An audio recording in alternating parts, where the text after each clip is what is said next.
for all intents, your last home game here in your career. Can you just speak to what that means to you? It means a lot. All the work and dedication that we've put in. We're looking to win this game. We know this is going to be a physical game. We know that we want to get turnovers on defense.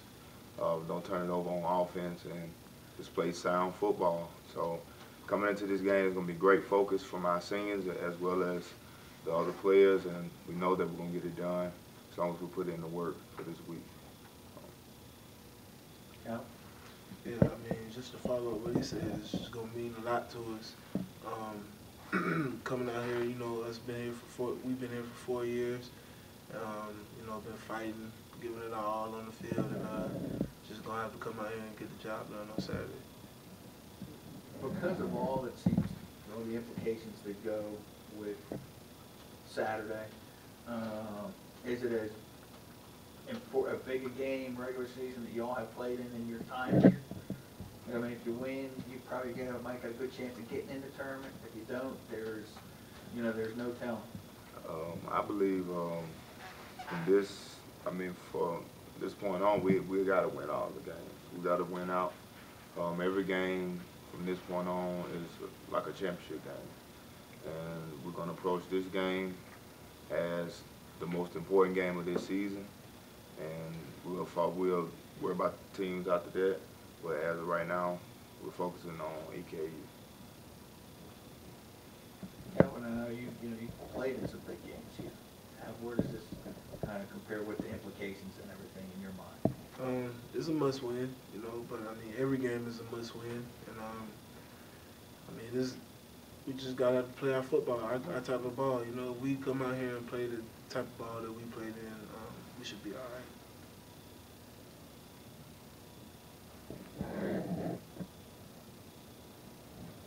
We expect to win all three of them. We're not worried about whether we can win. We just are focused on our preparation. I'm focused on us coming up right now with the right game plan. Is it different with Eastern Kentucky now with the change they've made compared to what you would have seen when they played Kansas State or somebody like that? Yeah, I mean they did this right after Austin Peay, which was a very disappointing game for them.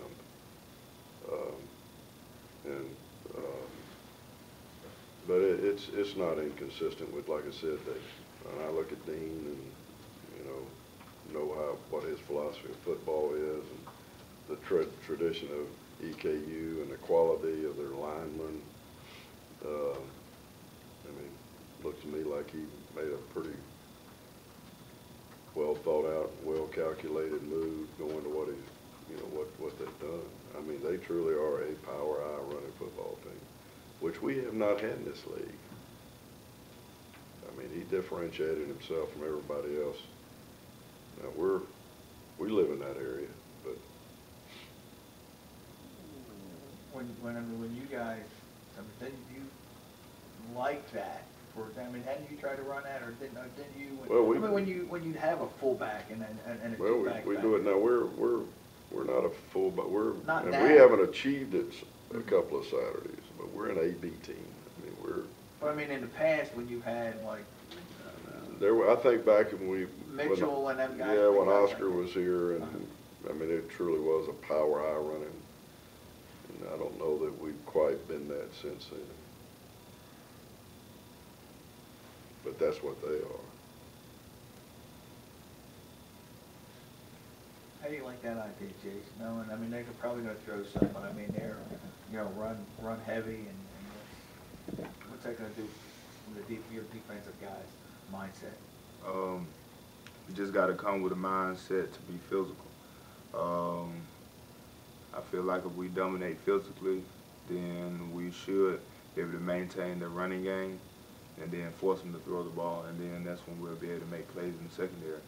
But as long as we approach this game with a physical mindset, we should be okay. And then I think lastly for me, Coach Crowe, the Denham boy that's their leading running back, he's obviously embraced this offense. Fits him to a T. I haven't done it, but you'll probably see that he's back to doing what he did in high school. got him there. Because our formation runner, and Calvin can tell you this because he is one. You got to have eyes and a feel. You don't just line up in it. I mean, there's a knack, there's a feel to, you know, Calvin will be back there. He may start to the tight end side, break it outside, straight ahead, or the backside, A or B gap, you know. And that's what this guy's doing, and it's not average stuff. You got to be able to change speeds, run with pace, and then run with your eyes.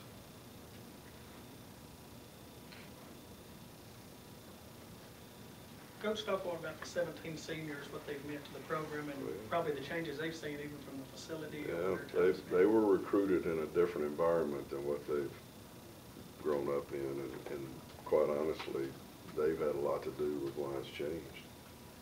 You know, when they came in here, 2008, I think we've been an 8-win team or better every year, and I mean, they're gonna have a record.